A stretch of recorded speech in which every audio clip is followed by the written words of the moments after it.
The Centenary Baseball Stadium project separated itself in how we were motivated for this project. We were so motivated by the enthusiasm and really what this change was going to be to the university. This isn't a standard athletic facility in my eyes. This isn't a university that had a thriving program, that they were just replacing a field. They had some dirt and grass. They couldn't play games there. They couldn't really practice there. And now it's a state-of-the-art facility.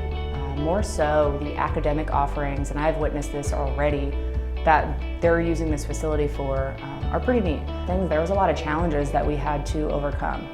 Cost always is a challenge. It was a very tight challenge here, so we really had to be creative.